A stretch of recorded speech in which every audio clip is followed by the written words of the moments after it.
নজরুল, তুমি করিয়াছ ভুল, দাড়ি না রাখিয়া রাখিয়াছ চুল।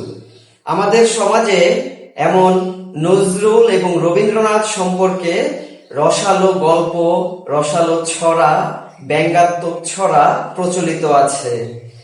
যেমন একটি গল্প হলো, নজরুলকে রবীন্দ্রনাথ ঠাকুরের বাড়ির মেয়েরা ভুলিয়ে ভালিয়ে পানির মধ্যে কিছু একটা মিশিয়ে খাইয়েছিল, যার কারণে নজরুল বাক শক্তি হারিয়ে ফেলে, অসুস্থ হয়ে যায়, একদম চিরতরে অবুঝ শিশুর মতো হয়ে যায়, মানে অসুস্থ হয়ে যায়। এরকম একটা গল্প প্রচলিত আছে। আরেকটি গল্প আছে, রবীন্দ্রনাথ ঠাকুর তার বাড়ির মেয়েদেরকে দিয়ে এই নজরুলের পিছনে লাগিয়ে দিতেন যে তোমরা তার কাছে গান শোনো, তার ভুলিয়ে ভালিয়ে গানগুলো শুনে আমাকে বলো, আমি সেগুলো আমার নামে চালিয়ে দেব। মানে রবীন্দ্রনাথ হলো নজরুলের গান চুরি করেছেন, এরকম হলো অভিযোগ আছে। এরকম অনেক ঘটনা আছে। তারপরে অনেকে বলে যে নজরুল নোবেল পাওয়ার বেশি যোগ্য, রবীন্দ্রনাথ নোবেল পাওয়ার যোগ্য নয়। আচ্ছা, রবীন্দ্রনাথ যখন নোবেল পুরস্কার পেয়েছে তখন নজরুলের বয়স কত ছিল? রবীন্দ্রনাথ ঠাকুর নোবেল পুরস্কার পেয়েছে 1913 খ্রিস্টাব্দে, আর 1913 খ্রিস্টাব্দে কাজী নজরুল ইসলামের বয়স ছিল মাত্র 14 বছর। যেখানে তিনি কাজী নজরুল ইসলাম হয়েও ওঠেননি। তার যে সাহিত্য কর্মগুলোর কারণে তিনি বিখ্যাত হয়ে উঠলেন, সেগুলো তো অনেক পরে রচিত হয়েছে। 20 বছর বয়সে কাজী নজরুল ইসলামের লেখা প্রথম ছাপার হরফে বের হয়। মুক্তি কবিতা লিখেন, বাউন্ডেলের আত্মকাহিনী যে গল্পটি আছে, ছোট গল্পটি, সেটি লিখেন। তো এর পূর্বে তো কাজী নজরুল ইসলামকে কেউ চিনতো না, তিনি তো কবি সাহিত্যিক হিসেবে খ্যাতি অর্জন করেননি। তাহলে কিভাবে তিনি নোবেল পুরস্কার এর যোগ্য ছিলেন? রবীন্দ্রনাথেরটা চুরি করে তিনি নিয়েছিলেন। আসলে যখন পাকিস্তান রাষ্ট্র সৃষ্টি হলো, ভারত রাষ্ট্র সৃষ্টি হলো, তখন থেকেই এই দেশে রবীন্দ্রনাথকে নিষিদ্ধ করা হয়েছিল, তবে লিখিতভাবে না, সরাসরি নয়। তারা রবীন্দ্রনাথ ঠাকুরের বিরুদ্ধে আমাদের নজরুল এবং কবি ইকবাল এদেরকে দাঁড় করিয়েছিলেন। নজরুল এবং ইকবাল ছিল রবীন্দ্রনাথের বিকল্প হিসেবে নজরুলকে দাঁড় করানো হয়েছিল।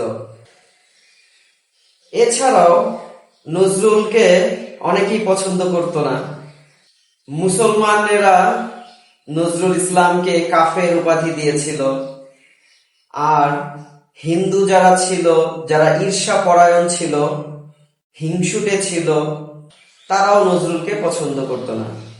উভয় ধর্মের মানুষের কাছে সে অপছন্দের বিষয় ছিল, কিন্তু তার কিছু শুভাকাঙ্ক্ষীও ছিল। আমাদের এই ভিডিওতে আমরা দেখব যে রবীন্দ্রনাথ ঠাকুর ও কাজী নজরুল ইসলাম এর মধ্যে সম্পর্কটা কেমন ছিল। কাজী নজরুল ইসলাম ও রবীন্দ্রনাথ ঠাকুর এর মধ্যে সম্পর্ক ছিল হলো গুরু শিষ্যের সম্পর্ক। রবীন্দ্রনাথ ঠাকুর কিন্তু নজরুলের চেয়ে বয়সে অনেক বড়। রবীন্দ্রনাথ ঠাকুরের যখন বয়স 60 বছর, নজরুল ইসলামের বয়স তখন 22 বছর। তার বিদ্রোহী কবিতা প্রকাশিত হয়েছে, সে পরিচিত হয়ে গেছে। এ সময় কলকাতা পাবলিক লাইব্রেরিতে বঙ্গীয় সাহিত্য পরিষদের এক সভা অনুষ্ঠিত হয়। এ সময় তরুণ নজরুল দ্রুত মঞ্চে এসে রবীন্দ্রনাথের পা ধরে প্রণাম করে আশীর্বাদ নিয়ে দ্রুত চলে যেতে ধরেন।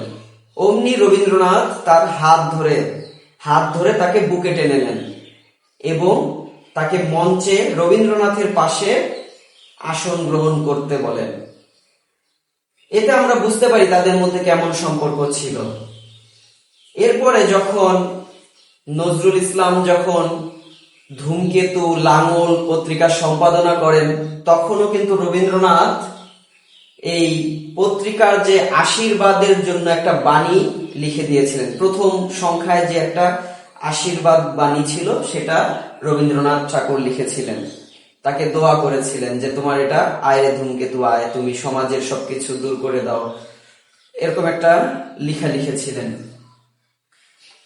এই পত্রিকার মাধ্যমে কাজী নজরুল ইসলাম আমাদের সমাজ থেকে যত ধরনের ভণ্ডামি, যত ধরনের নষ্ট পচা আবর্জনা, এগুলো দূর করতে চেয়েছিলেন। তিনি বিদ্রোহ করেছেন সমাজের পচা নষ্ট ভণ্ডামি এগুলো দূর করার জন্য। 1921 সালে ডক্টর মোহাম্মদ শহীদুল্লাহ সহ কাজী নজরুল ইসলাম শান্তিনিকেতনে ভ্রমণ করেছিলেন। এই সময়ে যাত্রাকালে কলকাতা থেকে শান্তিনিকেতনে যাওয়ার সময় মাত্র 2 ঘন্টার সময়ে কাজী নজরুল ইসলাম গীতাঞ্জলির সমস্ত কাব্য, সমস্ত কবিতা এই ডক্টর মোহাম্মদ শহীদুল্লাহ সহ তার যারা আরো সহযাত্রী ছিল তাদেরকে শুনিয়েছিলেন। অর্থাৎ রবীন্দ্রনাথের সমস্ত কবিতা তার মুখস্থ ছিল। তিনি রবীন্দ্রনাথকে গুরুর মতো শ্রদ্ধা করতেন, তার উপন্যাসগুলো পাঠ করতেন। কাজী নজরুল ইসলাম ব্রিটিশ বিরোধী আন্দোলন করেছেন। তিনি বাঙালির স্বাধীনতার কথা বলেছেন, মুক্তির কথা বলেছেন। সেজন্য ব্রিটিশ সরকার তাকে বিভিন্ন সময়ে অত্যাচার করেছে, তার গ্রন্থ নিষিদ্ধ করেছে, তাকে জেলে পাঠিয়েছে। যখন আনন্দময়ীর আগমন কবিতার জন্য তিনি জেলে গেলেন, তার বই নিষিদ্ধ হলো। কাজী নজরুল ইসলাম যখন জেলে গেলেন তিনি তখন অনশন শুরু করলেন। তখন বিরজা সুন্দরী এবং রবীন্দ্রনাথ ঠাকুর এর অনুরোধ ছিল যে তুমি হাঙ্গার স্ট্রাইকটা ছেড়ে দাও। শিলং থেকে রবীন্দ্রনাথ ঠাকুর একটি টেলিগ্রাম পাঠিয়েছিলেন। তিনি বলেছিলেন যে give up your hunger strike, তোমার এই অনশন ত্যাগ করো, আমাদের লিটারেচার সাহিত্য ক্লেইমস ইউ, মানে তোমাকে প্রয়োজন, আমাদের সাহিত্যের তোমার প্রয়োজন। তখন নজরুলের বয়স তো 22-23 বছর, 24 বছর, এর বেশি তো নয়। কিন্তু রবীন্দ্রনাথ ঠাকুর তাকে অল্প বয়সে চিনতে পেরেছিলেন যে তিনি আমাদের বাংলা সাহিত্যের একটা যে নতুন ধারা নিয়ে এসেছেন, একটা যে বিপ্লবের ধারা, একটা যে প্রভাব নিয়ে এসেছেন, এটার অবদান তিনি, এটার যে গুরুত্ব, এটা রবীন্দ্রনাথ সহজেই উপলব্ধি করতে পেরেছিলেন। রবীন্দ্রনাথ ঠাকুর 1923 খ্রিস্টাব্দে বসন্ত নামে গীতিনাট্য কাজী নজরুলকে উৎসর্গ করেন এবং কাজী নজরুল ইসলামও তার রচিত শ্রেষ্ঠ কবিতা গান এর সংগ্রহ বা সংকলনকে নাম দেন সঞ্চিতা। এই সঞ্চিতা কাব্যগ্রন্থটি 1928 সালে নজরুল রবীন্দ্রনাথকে উৎসর্গ করেন। অর্থাৎ আমরা দেখছি যে তাদের মধ্যে সুসম্পর্ক ছিল, তারা একজন আরেকজনকে বই উৎসর্গ করেছেন। 1941 সালে যখন রবীন্দ্রনাথ ঠাকুর পরলোক গমন করলেন তখন নজরুল ইসলাম অনেক শোকে আত্মহারা হয়ে উঠলেন। তিনি লিখলেন রবিহারা কবিতা। দুপুরের রবি পড়িয়াছে ঢোলে, অস্ত পথের কোলে, গানে গানে গাইলেন ঘুমাইতে দাও শ্রান্ত রবিরে। যখন রবীন্দ্রনাথের শব, মানে তার লাশ যখন নিয়ে যাচ্ছে, তখন তিনি বেতারে কবিতা আবৃত্তি করছেন।